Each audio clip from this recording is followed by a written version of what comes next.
All right. Good morning, good evening, good night. Welcome into the Nifty Q Show. We're interviewing founders, leaders, and builders in the non-fungible token industry. Today, I'm sitting with Ben Lee, co-founder of Blowfish Studios and Phantom Galaxies. We'll be touching on the upcoming release of their open world space MMO, transitioning their game development from Web 2 to Web 3, their upcoming Planet sale, and much more.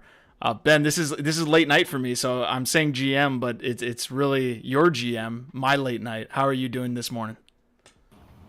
I'm doing great, thanks, Nifty, and thanks for taking this call for your late night. Thought Yeah, you'd be a night owl or something, eh? I am a night owl, but I like to get my interviews done early. My brain's just fresh, so if I come off like all bantery and things like that, just forgive me on that one. And you're doubling up a little bit too. You just did a Discord AMA that I sat in on, so that was fun to get some information from you guys.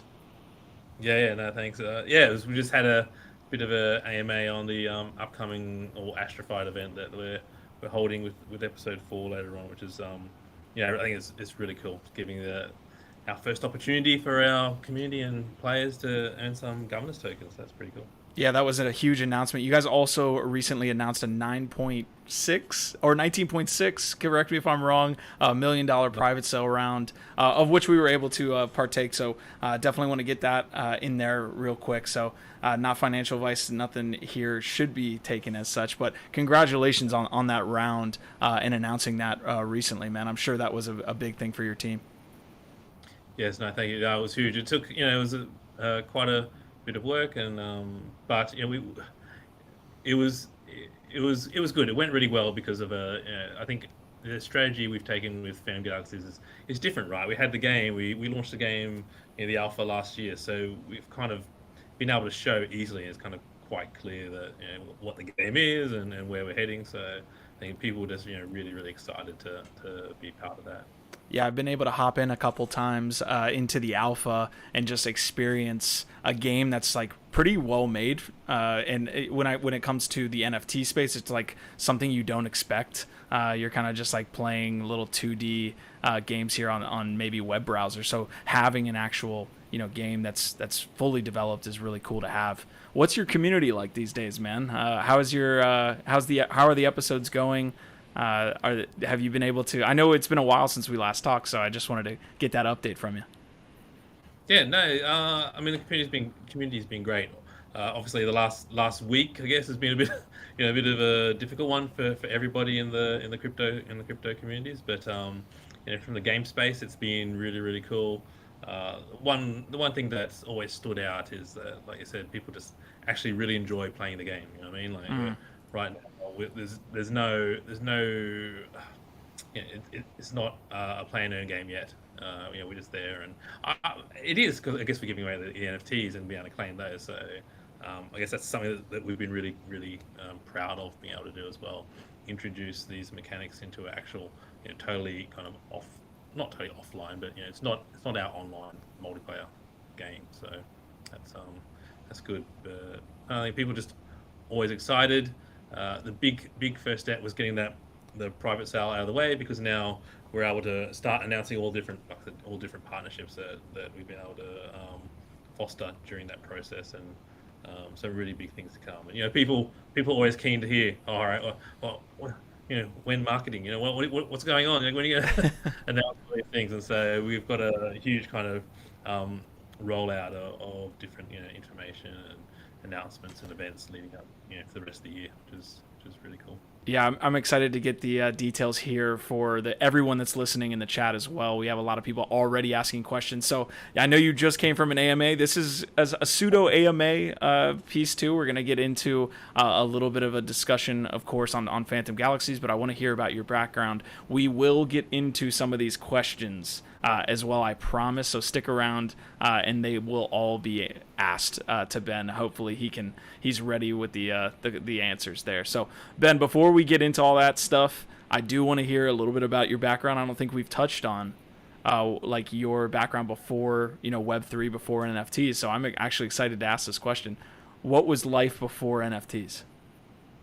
It was games, right? I've always wanted to make computer games ever since I was a child, and kind of part of it, like programming, both programming and art and game design. So I was able to do all that as I was doing that. And then, yeah, 1998 started my professional game development career, working for another like a small indie studio here in Sydney, Australia, working on arcade games, kind of PC based arcade games. But this is before there was even Direct 3D, and so we actually had to code up and build the graphics engines from scratch, essentially writing all that. So, but yeah, So, then, so they don't have to do that anymore. Is that what you're saying?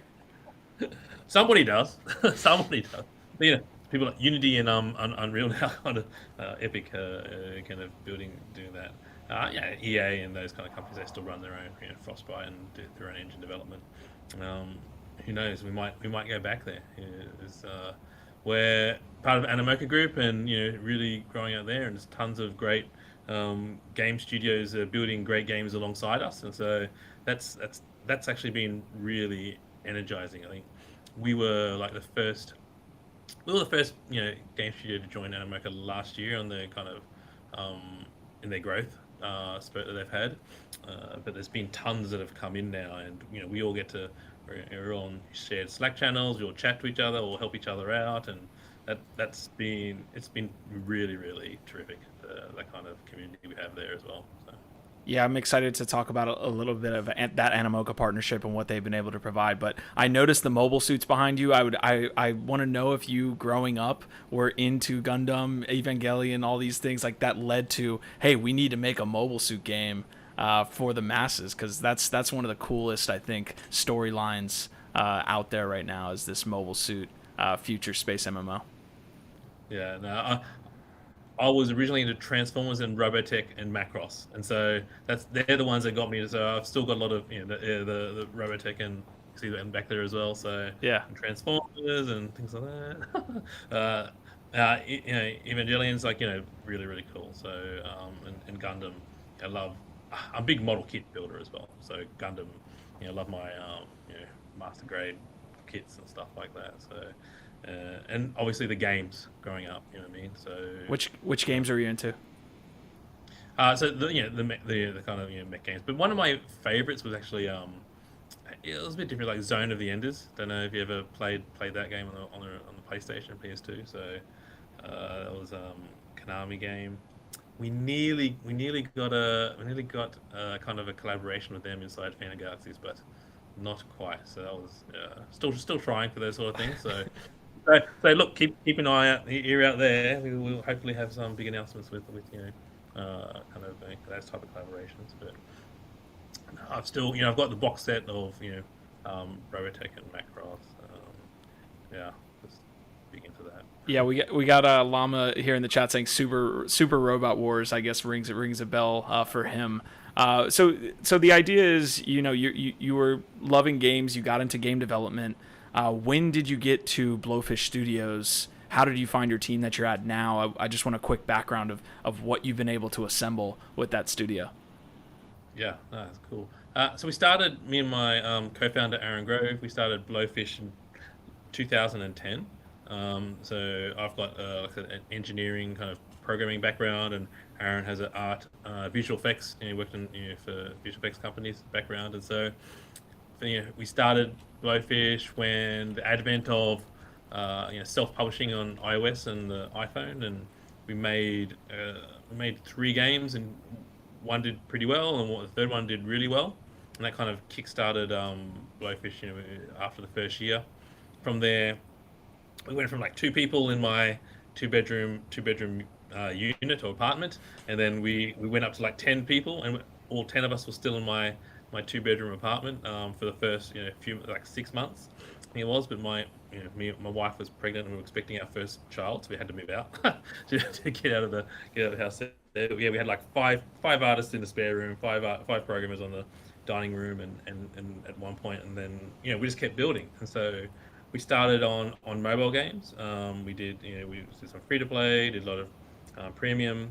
Then we moved to PC and console. So then when Xbox and PlayStation opened up for self-publishing games, so then we started developing our own games there.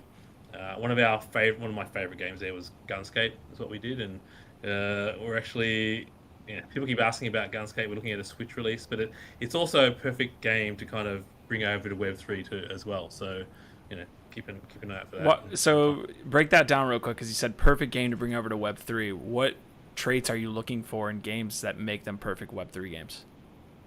Uh, so Gunscape is user generated content. So essentially, we took our favorite of bringing together like our old first person shooter games and like Minecraft with that. So there's a lot of been products around that, but it really is focused on that first person shooter experience, but in a way that people can come in and just build their own worlds. And so we released that on PC and console, and yeah, people just made amazing things like content. So and like levels. So someone went and emulated like the GoldenEye 64, right? They built the whole Classic. game inside there. So it was, people did Quake and Doom and Unreal tournament maps, and so we had capture the flag, deathmatch, but then we had co-op as well, so you could do like the things like that. And it's I think it's very powerful in that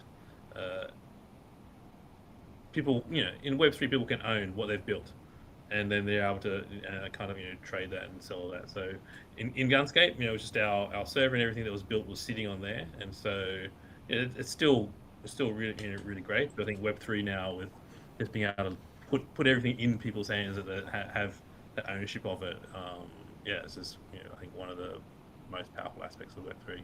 There's a rabbit hole conversation that we could have that I don't want to spend too much time in, but you guys, you mentioned self-publishing, you mentioned kind of iOS. Obviously, you guys released on Steam initially and had that problem. Like, we're still in that window of merging from Web 2 to Web 3, and I know Steam like shut you guys down. What was the experience there, and what are the boundaries that like indie devs have to like cross right now as game developers trying to add tokens to games and things like this? Yeah, yeah. So, like I was saying, we had Phantom Galaxies there. We were presenting it. We were going to launch it on Steam, and then they brought out that ban on blockchain games, and that was like 2 weeks before we wanted to launch the episode 1. And so we had a conversation with them, but it was clear that we couldn't go that route, and so we moved to distributing it on our own website, and so there was a lot of work there to figure out how to do it in a way that would cater for lots of downloads and people there, and we were able to do that. And going back to Gunscape, that's how we actually released Gunscape too, through our own website. And so I kind of rewound a bit to that part. And I mean, yeah, I think that's just the challenges that are there, is that finding distribution. If you want to do a game on mobile as well, trying to get it through the platform holders to get that approval, and because they haven't approved full kind of crypto and blockchain NFTs in the games, like that are obviously what they are. You can they're allowing games to go out there that have a front layer and hide that element in the back end, and so which is better than Steam. So bit by bit though, you're seeing a lot more people embrace it. So I guess this is what my strategy was, even with Steam. I think at some point they will allow it because the community and the players want it, and then that's kind of what why would they then hold back on it? What's their biggest concern? Are they just frightful that this is going to take market share from them? Is it a legal thing that they don't want to be put in the sights of the SEC or something like this? Like, what is their biggest fear here? I think it's a combination. The combination is, yes, the unknown of the SEC and the regulations there, because it didn't. I think because it just sprung up on them, like it exploded, right? NFTs and blockchain gaming kind of just exploded, and so they had no time. They're massive corporations, right? So how they can pivot. But then the other element is, like you said, how do they monetize off it? So this is this is one of the big things that it's got to do with the engines, like Unreal as well, so Epic. So the same kind of battle that Epic was fighting against Apple when it comes to Apple requiring everyone to use their marketplace or their app store to buy stuff. Now, kind of Epic's doing to blockchain in that right now you gotta do that. So they're all kind of they got to make money, right? Any Yeah, I get business it. has to make money, and so I think that was part of it. So I think just initially kind of pulling back on that. Yeah, Crypto Stamina is saying all my homies hate Steam, so I think that's encapsulating all the thoughts there into one quick sentence.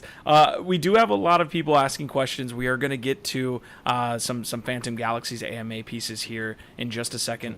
Ben, I did want to have like one last piece on your origin that you mentioned there.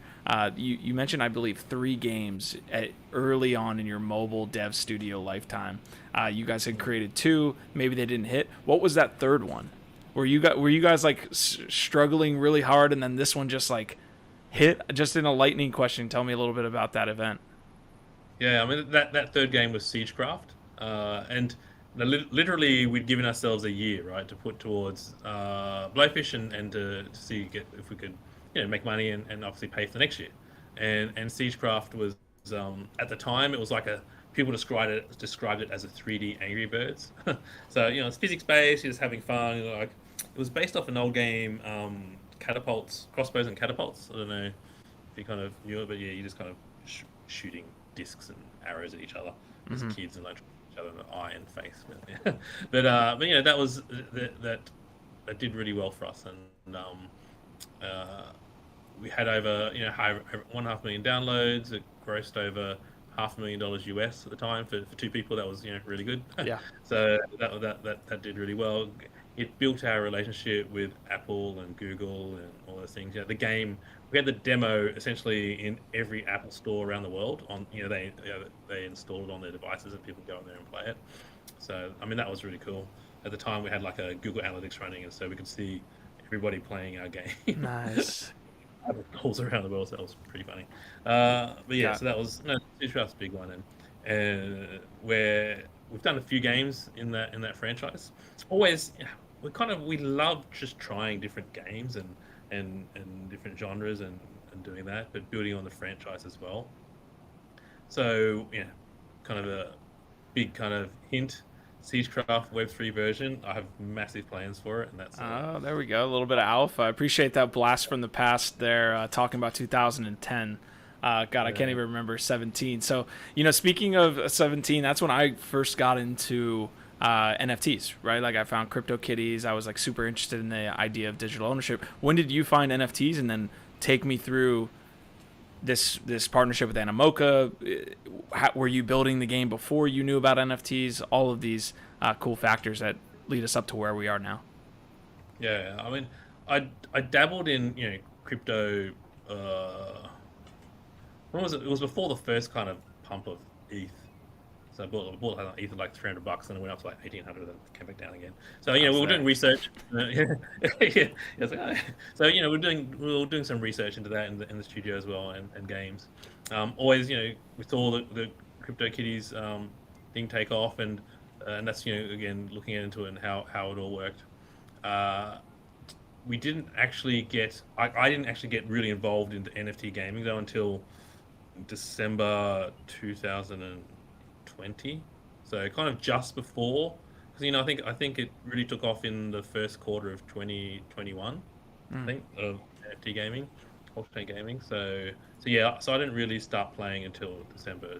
Then Phantom Galaxies though we'd been in development already before that, for at least a year. We started at the start of 2019 developing Phantom Galaxies, and so it wasn't a blockchain game. So we were working on that traditional game and making sure it was it was going to be that kind of fun game. But then while we were moving along and we were looking for different partners to help us kind of fund the remaining part of Fan Galaxies and another totally unannounced game we've got in development as well. But yeah, that's for another time. So we were looking for partners there to develop that, and I got to meet Yat and Animoca, and really, and I'd already started, I guess, playing and getting involved and seeing how it all worked, and kind of the kind of the strength and all the thing about true digital ownership of NFTs and playing games, and again, when it comes to games, it isn't just another kind of one thing. It is another kind of different monetization aspect, right? So like you've got paid and premium, you've got subscription services, and you've got free to play. So with blockchain gaming, though, it really puts it into the community, into the players, and that's what I really kind of what really pulled me in. I haven't been able to do it before, but I always wanted to build like a real player-driven economy and governance system, and that was the thing. So when I, speaking to Yat and seeing his vision, I was like, yeah, I said like, what if we could do like Star Citizen but with transforming mechas on as a blockchain game, and we just went, yeah, no, that's Let's cool. go. Yeah. And from there, I've been working very hard on and then bringing that to fruition. Yeah, a lot of changes that we've been making in the back end and for the game and being able to so we can kind of reach the keeping those goals and blue sky. So yeah, you look at Star Citizen that's been being made for over 10 years or something, isn't it? It's something like crazy. Yeah, but Yeah, you mentioned having like had the idea for Phantom Galaxies and it being in development before you even went into NFTs. What was the ethos when you first decided, okay, we're gonna make this game, and then how has that changed since you added these Web3 mechanics or planning on it, bringing it into Web3? You mentioned the player ownership, the community-driven economy, and all this cool aspect that you get when you have an open marketplace, truly open. But what did you build Phantom Galaxies initially with in mind, and how has that changed since this evolution?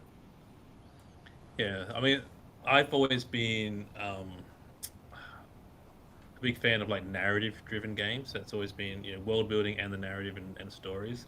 It kind of you might so a lot of people bring up like Mass Effect, right? It's like there's a kind of correlation between PG and Mass Effect. And one of the big games I like though was like Uncharted on the PlayStation. And Yeah. so yeah, I'm really into those kind of games. It's like all right, well let's meld again transforming giant robots, but in that kind of action RPG or action adventure RPG kind of game. And that's what we're building with Phantom Galaxy. So we'd mapped out, we've got a massive amounts of lore that's already been written. We've got scripts for like kind of origin stories within the game. So Phantom Galaxies, yeah, it's like described as a space opera. So it really is a massive kind of world that spans from the start of the lore with humans leaving Earth to where we are now in Phantom Galaxies. And so there's a ton of stories there, and so like I said, we have origin stories written. So the characters you see now in Phantom Galaxies, in Harvard 001, we've actually got full bios for them, and we've actually written one whole script for a game for like Ina O'Rourke. So she's one of the one of the characters there. So again, it's like that's where it was, and having lots of games in the franchise, and really moving to Web3 hasn't it's it hasn't really affected that part of it. It's actually it allows us to really kind of just to even go deeper. So with just giving people ownership of their characters, you know what I mean. So now with the generative avatars and starfighters that we're going to be launching in a couple of months, is I'm no longer just a player like the player that I've been set along, like so like in Phantom Galaxy it was Jordan, right? So I'm no longer just Jordan and I'm playing through. Now I'm myself. I can be thousands of different people. We have thousands of different players, and each player is their own. So I think being able to do that is something we couldn't do with the budgets that we had when we started making Phantom Galaxies, and so that's where we were looking at where can we expand it. One of your questions before was how's Blowfish grown. When we joined Animoca, we were like 26 people here in Sydney, Australia. We had and about 7 people around the world as well. Now we're like 85 people here in Australia, and we've got about 35 people spread around the world as well working on the game. So you know to hit the expanded kind of goals and vision that we have, we just needed a lot more people to be able to do that. Yeah, I really like everybody is like hitting the chat with all of these AMA questions. So I feel like we're right at the point where we can start maybe breaking down what all is happening within the Phantom Galaxies ecosystem. So I know you guys have a planet sale coming up. I know you have some Astrophyte events related to, gameplay earning tokens. I don't know where you want to start. Oftentimes, like with a project that is wide in breadth, that's the toughest part, is trying to figure out, someone brand new, how do we get them to understand what all is happening? So I'll leave it up to you. Where do you want to start with what's happening in your ecosystem? Yeah, no, you're 100% right there on the breadth of it. So, and this is the thing that we get all these questions. So when there's one of the core things is accessibility into the game, right? So right now we've shown that you only need a Halberd or any one of the Origin collection to be able to get in there and play all the games, and we want to hold that ethos going forwards as well as we launch. Right, there's not a big barrier to entry, and then once you even have scholarships, it's essentially becomes free to play when someone can come in and try the game out for free as a you join a guild and you might be using their assets to play, right? So there's that kind of no barrier there. But then it's not expensive for you to buy your own avatar and Starfighter. We've said about the same cost as a AAA game, so around $60 kind of US to do that and then get in there and play it. But then from the other aspect, planet holders and getting in there, again, to the normal kind of game player, they're not going to care about having land and my own play. They do, but it's different once you go into Web3. So right now, with the planet sale coming up next week, and that is our way to be able to acquire the governance token. So we're not doing an IDO or an ICO. Instead, we're having these planet sales, and being our first planet sale now. Like I said, we just announced our closing of the private round. This first public planet sale, it really is a one and only, because people are essentially, the sale is at the same price for what the private round was at, so there's no difference there. So yeah, that's a really big deal, and again, just giving people the opportunity to kind of get in there early, and again, because the people that are going to know about it are our current community, like yourselves and our current players. So that's really, really strong. But I guess the big thing we keep telling people is, like, if you want to be involved in the whole ecosystem and what that comes with the running guilds and governance and having your own planet and having your own kind of infrastructure and building your own headquarters and hangars and just having that whole experience, then yes, that's you need to be involved with the planets and kind of build from there.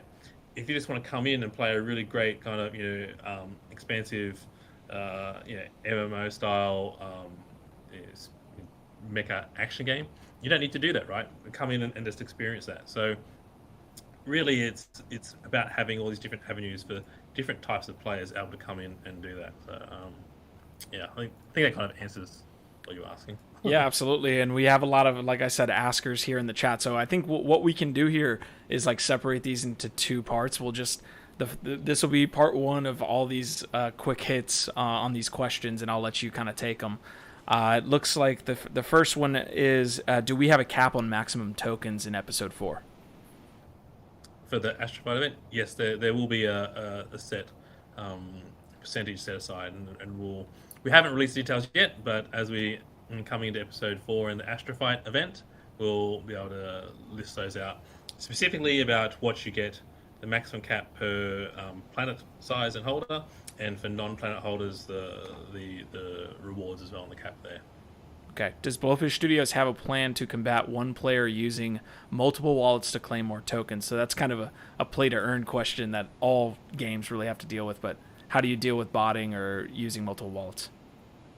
Yeah, I mean, like we've done so far in the current alpha episodes and NFTs, it's naturally gated by gameplay. So to participate in the Astrofight event, you need to get to episode 4. So, and to get to episode 4, you've got to go and play through episode 1, 2, 3, and then get into the event, right? So you're going to need those completion medals in game. You don't need the we won't need the NFTs like the completion medals, but you just need to have played through. So as a bot, it's going to be pretty tough. Kind of thing. To make a bot to play through and get there and do that. For someone that just heard the answer to that question, how do they get started with episode 1? Do they just go to your guys' website and download the game and they're able to complete all 3 episodes? So no, you see, we airdropped over 500,000 of the first poster, the Halberd One NFT to people, and that was the key to get into the game. Now you go to OpenSea. So if you go to our website or our Discord or our Twitter, there's links there to the specific OpenSea collection. Don't go to a scam one. Yeah, so go there, and I think that at the moment they're still you're sitting around with like $3 to $5 or something at the moment. So you just need to own one of those NFTs, and then you get access to playing all the episodes. Okay. Any idea on Planet mint price? Yeah, so that's all. We've announced that all through Discord and Twitter. It's on our Medium. Yeah, it's best just to go there, but it's all been made public. Okay. Really good. As far as the Planet sale goes, and specifically the public Planet sale, is there any element of like RNG or raffle system? What are the details with if I fulfill all the requirements? How do you deal with distribution there? Yeah, so we've done a kind of pre-sale system, so kind of early whitelisting to try to help break it up. So hopeful NFT holders, and the hopeful NFT was airdropped to our earliest Discord members. So there's like 2,500 of those in existence. So anyone that's holding a hopeful NFT come end of this week will be given like a ticket A kind of NFT airdrop to them. And then during our pre-sale A, which is the first kind of opening into the event, people will be able to exchange one of their tickets for minting and buying one of the planets. So it gives you that kind of the whitelist access there.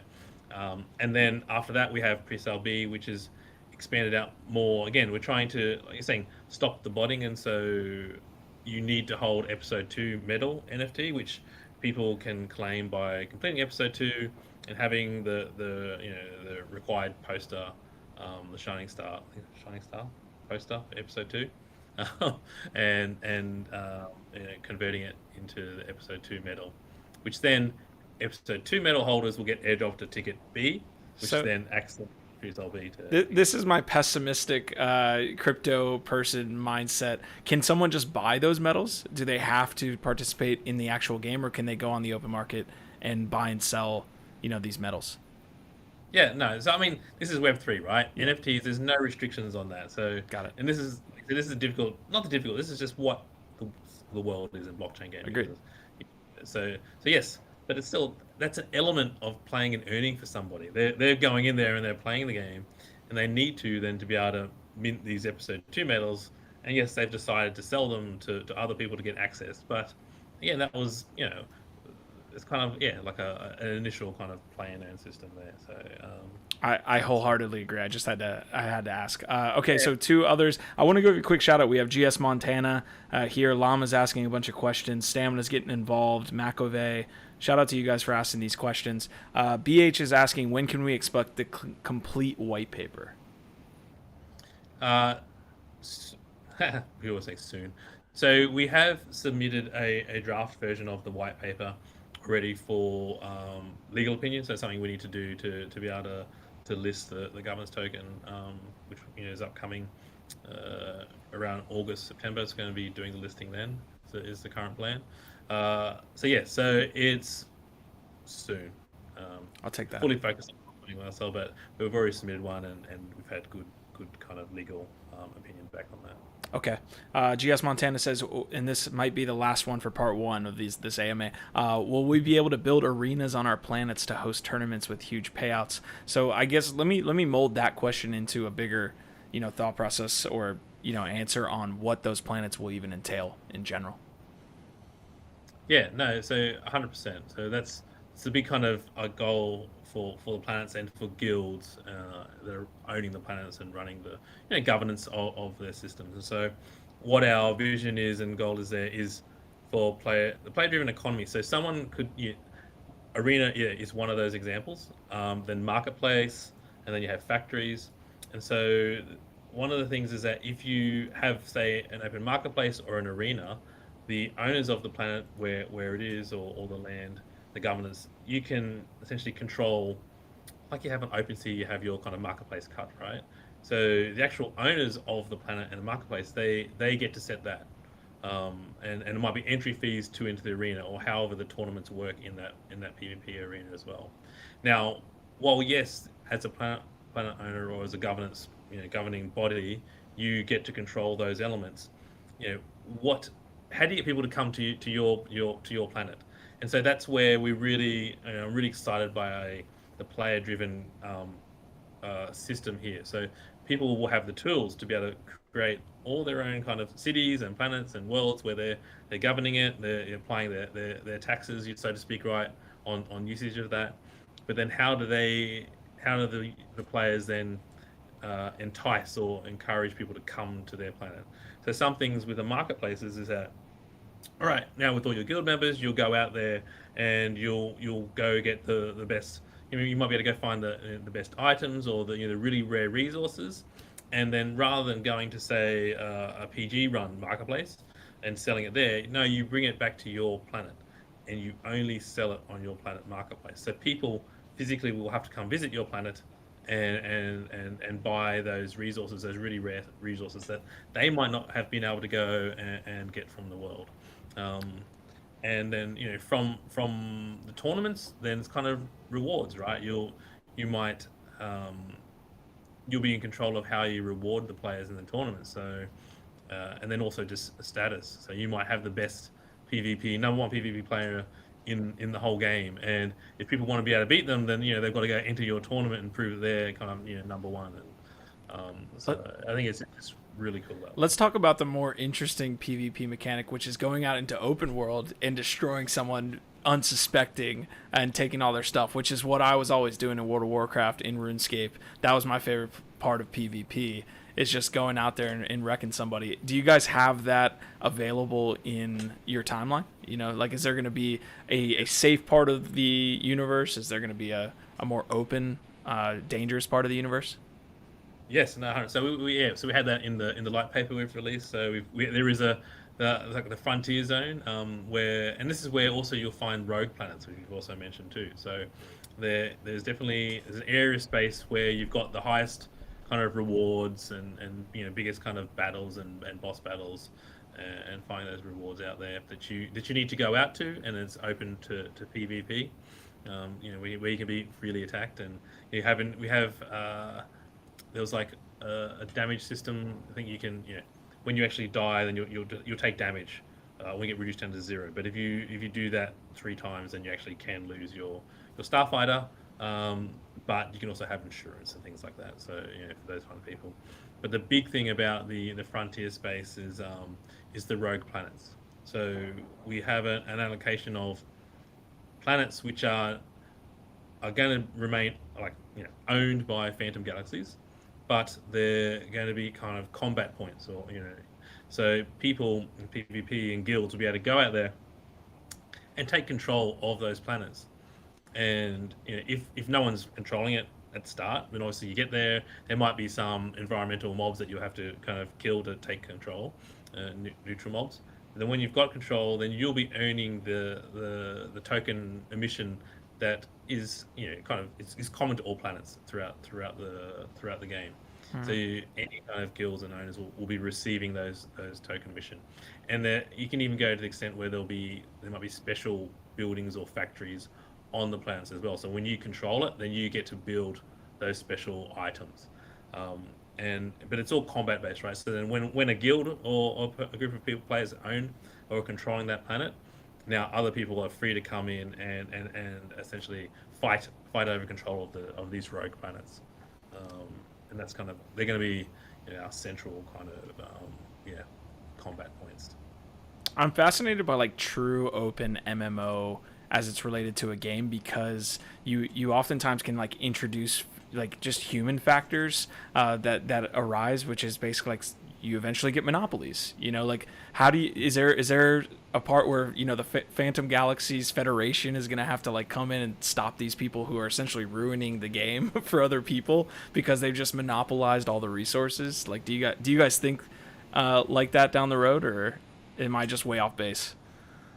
No, I mean, so as with we've mentioned that in the far distant future, once the PG token is a governance token, so it does trend towards a DAO as well as being player controlled. So that won't happen for a while, mind you, because we want to be able to build the game system out. but yeah, when you do have true player ownership and player governance, what you just described is a possibility. So we'll always kind of obviously listen to the community and try to introduce things that we don't you don't want to be kind of heavy-handed in any way, but early on, yes, because early on, if it's called like emergent gameplay. So if some emergent gameplay comes out where someone can really just come in and, like you said, just ruin the game experience for everybody, that's to nobody's benefit anyway. And I don't even think it's to those players' benefit as well, because it's not really running the game to how you'd expect. But I'm excited for that to see what happens in regards to that, especially in that we're going to have different forms of governance as well. So you can run your own community in a multitude of different ways as well. So that'll be really cool. What is the player-to-player like mechanics right now within your own community? Are there like factions that have already kind of took hold, and are there alliances being formed like right now before the game is really officially released? Yeah, no, people have been forming guilds in our Discord and kind of recruiting and getting all that together. So there's definitely people already forming kind of player guilds there, ready for the game to come out. Love it. All right, I got GS Montana here that's saying, will our avatars be able to combat Call of Duty style and drop soldiers from motherships while invading other planets? This is going down a big rabbit hole I didn't expect, but take that with what you will. No, look, we've had our own thoughts on that already, and where we want to go. The current decision is no, not yet, not at the moment. That's not there. Way down the line, that might be a point we get to, but at the moment, all combat will be done inside your starfighter. So there'll be you won't be able to jump out as your pilot and go shoot each other, and yeah. So just because it introduces a lot of different requirements. yeah, just from like a 30,000-foot view, what does that timeline look like for the game itself? Like, we have single player currently, correct, where you're able to kind of go in, you're able to complete missions. What does that gameplay timeline look like for your updates, going PvP, going open MMO, eventually going to this full-fledged universe? Like, what does that look like from your guys' perspective? Yeah, so I mean, the first kind of MVP release is it's online. There'll be multiplayer from the social aspect within different kind of in like in the Halberd, like in the space stations, being able to engage and interact with each other. Then the team was some of the team was trying to really keen to get PvP in as soon as possible, just through that arena stage. It's going to depend on how the launch goes, but I'd say look for that late this year, early next year is where the actual full kind of PvP starts playing out. But then the big thing will be the Starfighter diffusion process is one of the big things that we want to. The people I think are going to have fun exploring and doing that with the MVP and getting involved in that, and then also cooperative PvE. And just building lots of more content. So we'll always be, building more content and releasing content like a MMO and how that's run. But yeah, I think fully kind of featured the first 12 months is where the kind of the features that we've announced is where we hope to kind of get everything rolled out. Okay. Asmodai's asking a question close to my heart here. He's saying, will we be able to custom paint starfighters? So basically being able to like put skins on all of these things. I'm excited for that. What's the answer there? Yeah, so it's not with a paintbrush and going and painting, but no. So there's customizations. There's the shaders and materials, and so that whole system is is just being polished because we want to.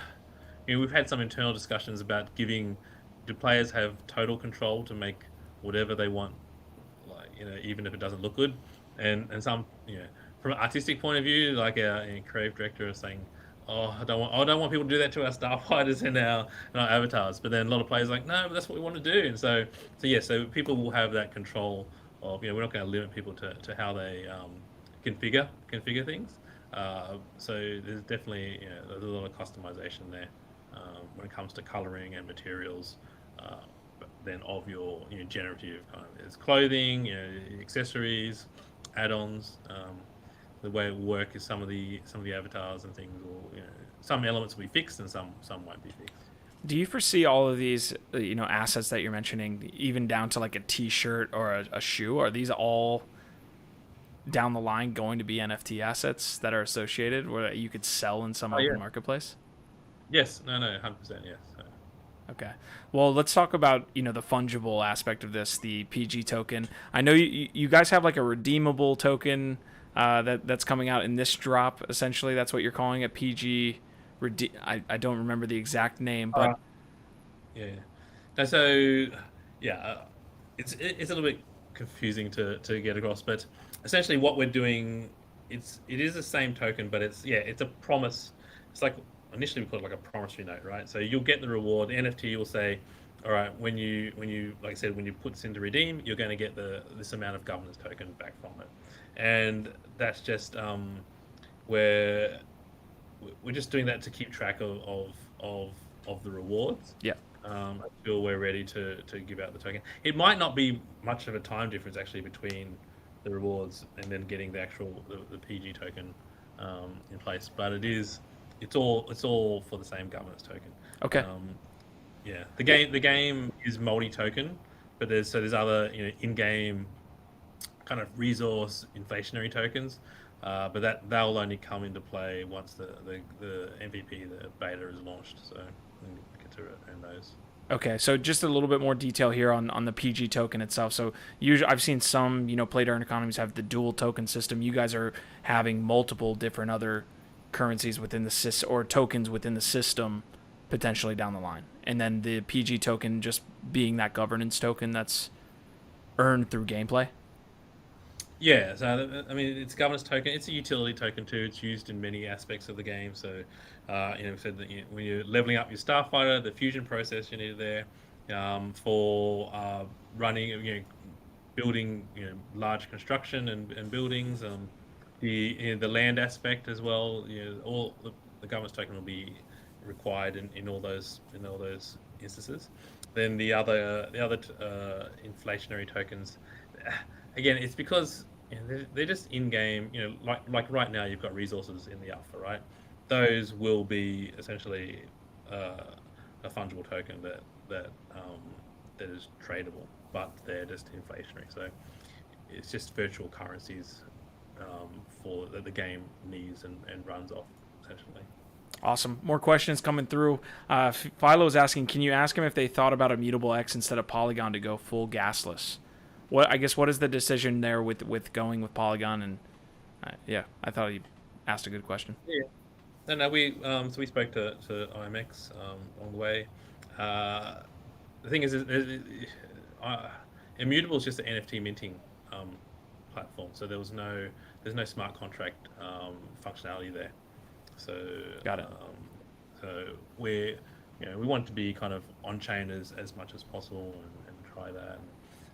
Also, Polygon gave us, we were able to use the OpenSea marketplace, which is really important as well. Until we spin up our own marketplace, so we're working on our own marketplace as well, because we will be multi-chain, and then that's when we're be able to support all the different blockchains and Speaking of all the different blockchains, Awan is over here asking about like this great white star that is this Ready Player One universe that all of our different avatars can be in and just exist in. His question is, will avatars only be PG, or can other projects be imported as avatars? So what do you make of like interoperability and bringing in other projects to your game? No, we are really positive and for it. So speaking to different projects and platforms or projects and how we can integrate and provide interoperability, it's a lot of work. So we can't just offer it to everybody, but we've got some of these really strong partnerships in doing, and I mean it's not going to be simply all right. I'll bring in a project like I don't want to like spruik any project in particular, but if it's something where you're a cat or a dog or something coming, we're not going to or an ape. Or an ape, yeah. I mean, bored ape's the easiest one, right? So yeah, we're not going to have like a full bored ape sitting there as your avatar. Oh man, Currently, darn it. currently, but no, you can bring that in, and then that will influence. So you'll be able to see elements of your board ape either in your avatar or in your starfighter. So, I mean, this will come down to the community. The community's like, oh no, we don't care about the lore. We're happy to see just the board apes standing there next to me. Right now, then Oh, I see. I'm, You you know mean what I like you mean like the canon of the storyline? Maybe those universes don't coexist. Got it. Yeah. So I mean, that's always the tough thing. Like as a fun thing, it'd be fantastic, right? And I love it, but then it kind of breaks the lore a little bit. So, but we are thinking about how to do it. And initially, it's more about having that composability. So yeah, if you've got a board ape and you kind of use that in part of your fusion process or whatever, then we'll be able to show an element of that in your starfighter or avatar. GS is asking as well. GS Montana is saying basically like mods for fighting styles. How does the mechanic currently work for fighting in space? Is there an ability to like customize that, like with different weapons or different armor sets? How does that look now? I mean, so that's one of the larger changes that's going into the game for MVP is to because the game now is a lot more expansive, and so you were in the previous kind of AMA we had on our Discord. We had Liam, our lead game designer, there. So this is a question that he'd be perfect for answering to. But yeah, we're designing around a lot more around the gear and choosing different different loadouts and different ways that you want to be able to play the game, and you'll be able to modify both the in space and on kind of on planet combat as well. All right, we're coming up to the end of the episode here. And there's a lot of AMA questions, but I think it's relevant because you guys like have so many events that are happening, within the week or two. So let's talk about that Astrofight event and the details there. So you basically have an ability now to earn the PG token if you get up to episode 3. Now episode 4 will kind of take me through what happens in this event. Are there going to be asteroids that people need to attack or mine, or how does this all look? Yeah, so the Astrofight event it'll be live in episode 4, and the goal there is going to be like individual goals, and we have community goals, which is something that I think hasn't been done as well in in a blockchain game before as well. So where everybody working together. It's like stretch goals on like Kickstarter, right? You reach a stretch goal, and there's a reward for everybody. So that's really cool. The actual in-game mechanics is there's a special Astrofight resource that we're adding in for episode 4 that people will have to go first find it, locate it, and then mine it. And then there's also pirates as well, a new pirate faction that's going to be coming in that you'll have to go and find it and kill as bounty. So, but then the way it's structured is, there's going to be 4 cycles, essentially, 4 cycles that you need to hit your goals in, but each cycle will be like 4 days long to give people ample time to kind of get in there for a couple of hours and do that. And some of the questions we've had about how to combat botting and things like that. Well, I mean the whole gameplay element. You've got to get in there. You've got to play and get to episode 4 to be able to participate in this event, and then play through. So it's again it's not like a DeFi click and farm thing, right? You've got to go in there and play a full kind of AAA game. Mission. Yeah. Gotcha. BH is asking, can we get more details on the rent mentioned on planets in the light paper? Is this a guild mechanic, like scholarship based? Yeah, I mean it's not ready to announce the specifics on that yet because there's some actual really cool information first coming out about the land of the planets later on. Okay. But yeah, it's typical. Any game economy needs sinks and faucets, right? So we have utility for different things, and for us to be able to keep developing and running Phantom Galaxies, and there's a small amount of rent to be paid to Phantom Galaxies for the running, but then also the planet holders themselves are, again, like we mentioned before, in full control of how they run their systems there. And look, even if you're not a planet holder and you have your starfighter and avatar, we're putting a system in where you can rent those out yourselves, right? So so you don't need to own a planet to rent out your starfighter. So. yeah, this play to earn, I guess, has been around. This thesis and this, I don't know, this sector has been around, I feel like, for the last 2 to 3 years as Axie Infinity really took hold. And now I feel like there's like more and more detractors saying like this isn't going to work. The game should be made to just play, you know. So what do you make of like having your game set up not just to be a grind just to earn tokens? Do you think in that mode? Yeah, and so that's why we don't call Phantom Galaxies a play to earn game. We call it a play and earn game, and we've always been promoting and pushing its gameplay first, and that's also how we've shown with the rollout of the alpha and the episodes there. Um, Again, you asked earlier on about the community and just again all that feedback that people are even for like episode one, they finished episode one, they achieved the completion badge, but they kept playing just because they enjoyed the game, right? So it's that is what we're aiming for. So people are coming in and they're playing the game just because they really enjoy it, but then the economy itself, the in-game economy, just supports blockchain and crypto in the way that it works. And it's a tough it's tough thing to solve, which actually is kind of shown, and that's why we're focusing on something totally different to what actually went towards. Again, this is a whole game experience. It's a whole universe that we want people to come in and they're just going to love playing the game and being part of it, and just spending their time and just being able to. Again, it's that kind of like a gear game. There's NFTs that you're earning and finding and looting. They're valuable because they're NFTs, right? So, but they're also valuable to you. So that's the thing. So you might have this NFT. It's like, oh, again, it's that decision of do I want to keep it or do I want to sell it? Do I want to start up another character? Do I want to have this loot for another character? All those kind of thoughts that you go through like a normal, typical MMO will exist in this game. And I think that's just some of the earlier, blockchain games just don't have that element because the game's not fun. I'm not engaged. I'm not so caring about it. All I'm caring about is in this way they're called play to earn. It feels like the DeFi mechanics, right? Like the DeFi apps where you're just there to earn a token, and those don't lead to very sticky users. Yes, yeah, so. Yeah. So there's been a few games out there that I've really enjoyed playing and from an actual playing aspect. But most of them, again, I've got in a community of players, and they say, "Oh, jump on this one because it's just play to earn." But that, all right, it's more a chore, more work than it is like I'm not there because I'm enjoying this. I'm just there because I need to be.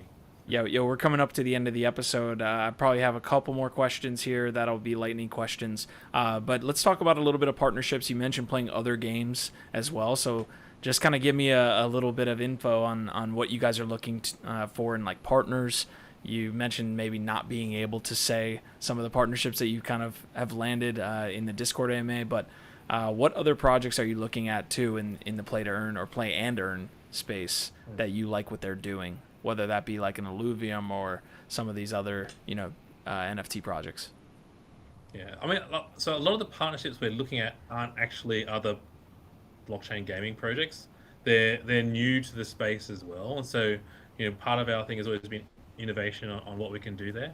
So yes, there's tons of communities that we're kind of keen to work with, and from a guild aspect or their avatars and PFPs. But most of the partnerships we're looking at are thinking outside of the box. So you look at what Epic did with Fortnite, you know what I mean? So with real kind of events that are happening with people that again you're interested in them for outside of the space, and so all right, I can actually come in and be involved with those people inside Phantom Galaxies is really cool, right? So again, I know I can't say names until they're announced and done, but we're looking at more these really cool kind of real life partnerships that will bring just let you feel good about playing Phantom Galaxies, but they're brands that you like and that you love in real life as well, being able to come into Phantom Galaxies. So all around our theming, right? It's about big ass mechas fighting in space. So. Big ass mechas fighting in space. Love it, man.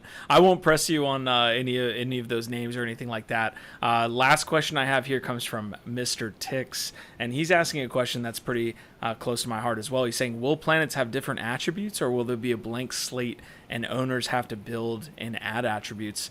The reason this is close to my heart, I participated in the other side land sale. Didn't really like the way that Yuga went about placing people in that world. I thought there were like some aspects that kind of threw me off as an ape holder. And just wondering how your universe is kind of built out and how you guys are looking at that. So I guess the original question, will the planets have different attributes? And then how does that work into your larger universe? Yeah, so the planets will be generative as well. Like the core governance token and all those kind of elements and what the land involvement is all fixed because they're the high value aspects.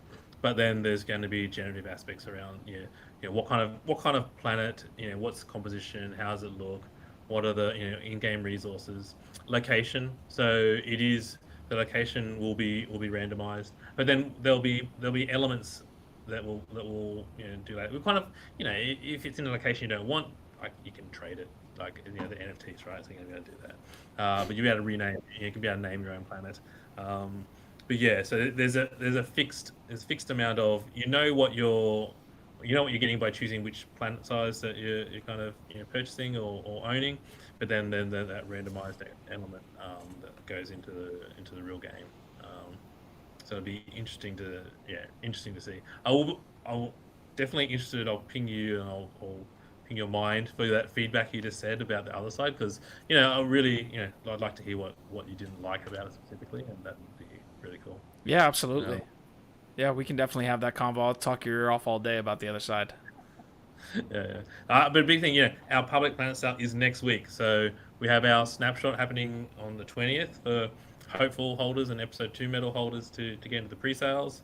Lots of kind of big kind of announcements and things happening next week in the lead up to the public planet sale, but it's going to be the only opportunity for the early supporters and community to get in and own planets. Again, pricing is the same that was taken in the private sale, but it's just it's just a smaller allocation, right? So it's very limited.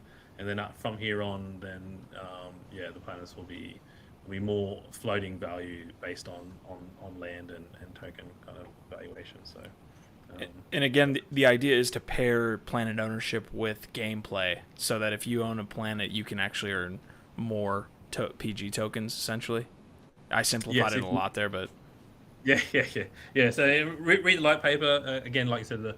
It's kind of for people, not for you. I mean, but to get more information there. But essentially, always trying to reward the people that are playing the game first and foremost. So that's always our number one.